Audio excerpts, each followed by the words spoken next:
Hi everyone, how are you doing? Welcome to Los Angeles.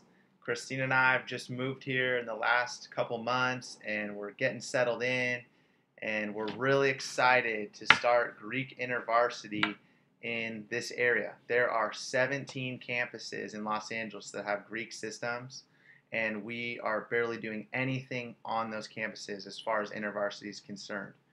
We know that fraternity and sorority students are often the most overlooked people on a college campus as far as spirituality is concerned.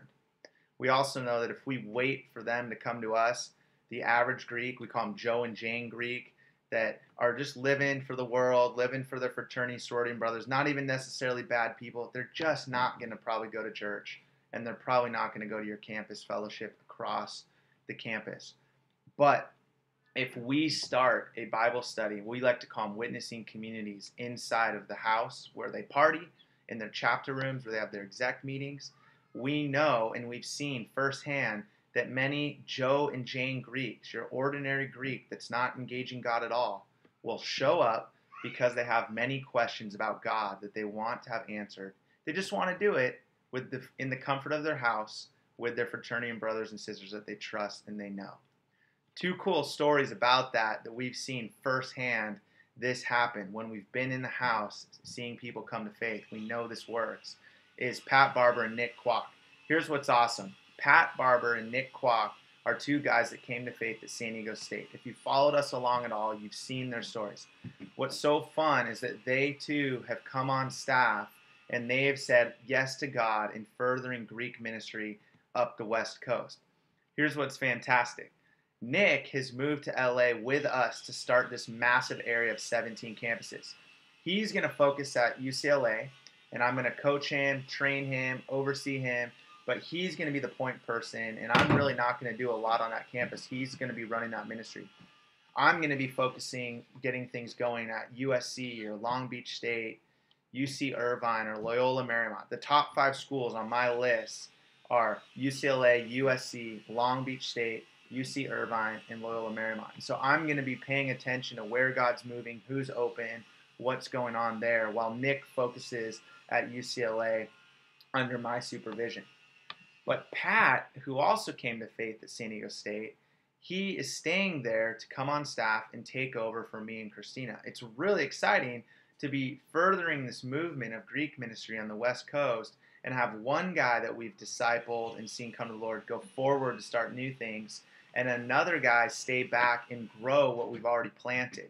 It's just really exciting when you read Acts or you read Corinthians and you read these things that Paul is talking about some are going and some are staying, some are planting, some are watering. We just feel like we're living in that dream. However, there are some challenges. I mean, we're starting brand new. We don't have a ministry, so to speak, as far as pointing to students or this or that.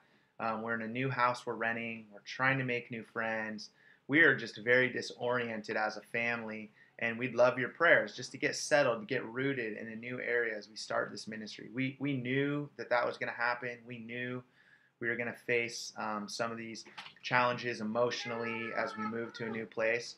But the reality is we're also very, very excited to go forward and see this ministry start. And we know starting new things takes displacing yourself and disorienting yourself. And you know from business, if you're going to take on an entrepreneurial venture, you're going to have to step out and risk big. And we feel like we've risked big. We loved our house that we own in San Diego. We had a ministry that was going great, but we want more, and we feel like God has called us to start new things. A quick update on the family. Christina has gone to part-time. She'll be working 10 hours a week and using most of that time to speak. She is the keynote speaker at our upcoming evangelism conference for students for our whole region called Ignite. There'll be 500 student leaders there, and she's the keynote speaker. Really fun to help her prepare for that. And she's also going to be preaching with me at UCLA as we do a fall conference. So we get to do another couple speaking engagement, which is really fun. We're getting lots of those opportunities, and that's where she's going to put a lot of her time. Noah is almost 2.5. He's getting big. I took him golfing for the first time yesterday and taught him how to putt. He's just loving life. And Sophia is almost 5 months, and she's just a doll. She is really easy. She's Very fun to be around. She's calm. We are just loving her as she's growing up. And so the family, for the most part, is doing really well. Now we just need to get settled. So thanks for being with us. Keep praying for us. Keep supporting us. Let us know how we can encourage and pray for you. God bless you, and thank you so much. Bye.